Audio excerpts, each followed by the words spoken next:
Profit Mohammad, उनके दामाद अली,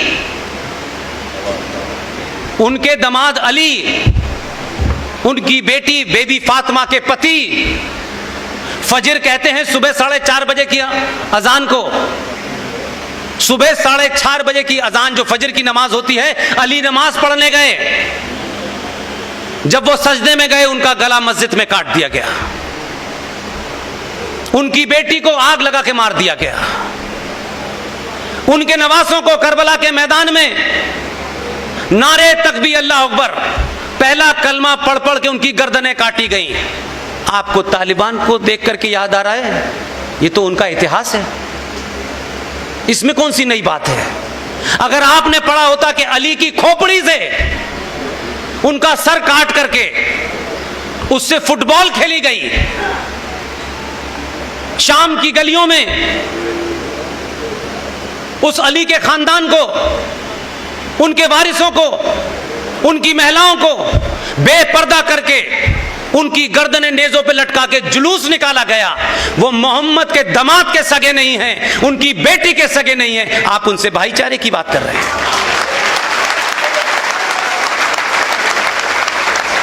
ये पागलपन क्यों है आपको भाई?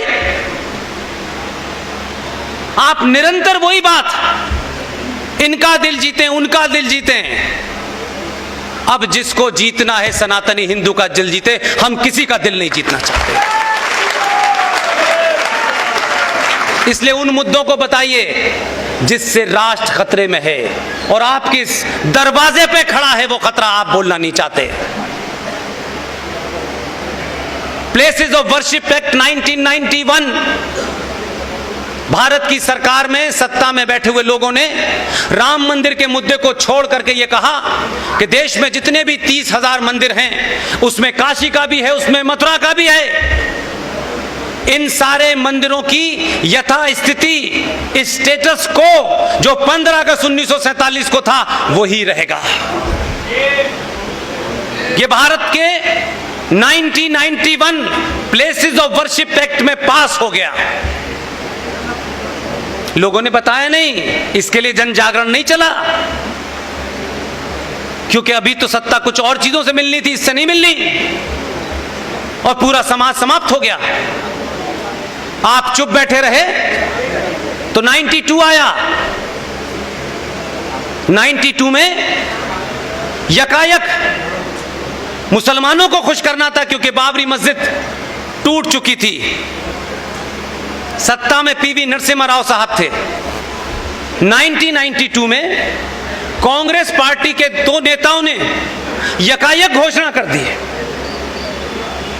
और कहा कि भारत में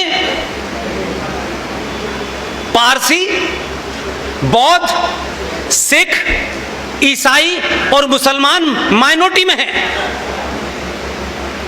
और 1993 में माइनॉरिटी कमीशन ऑफ इंडिया बन गया,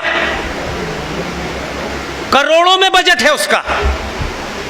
मेरी जानकारी में इस देश में पारसियों की गिनती मात्र 40,000 है।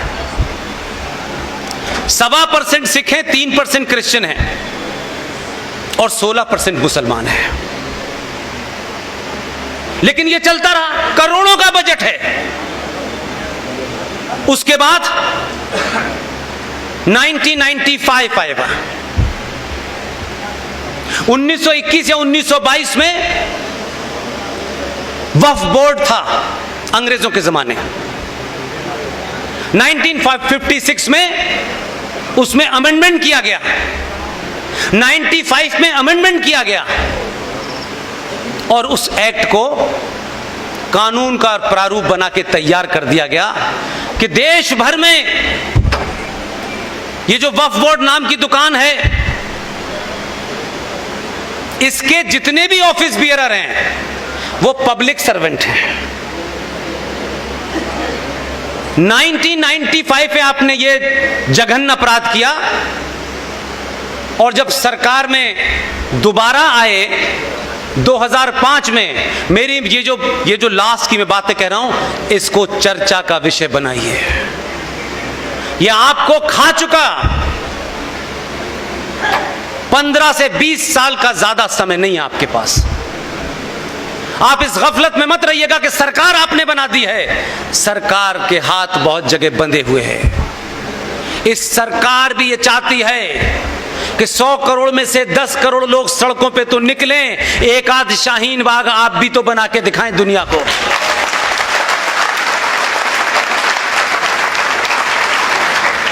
आप अपने किसी निजी स्वार्थ के लिए नहीं बना रहे। आप भारत सरकार से ये कह रहे हैं कि जो गैर संवैधानिक काम हुआ है उसको ठीक करिए। अपनी तनख्वाह बढ़वाने के लिए सड़क पे आप बैठ सकते हैं, लेकिन राष्ट्र जिस चीज से ग्रस्त है, जिस चीज से समाप्त हो रहा है, उसके लिए आपके पास समय नहीं है।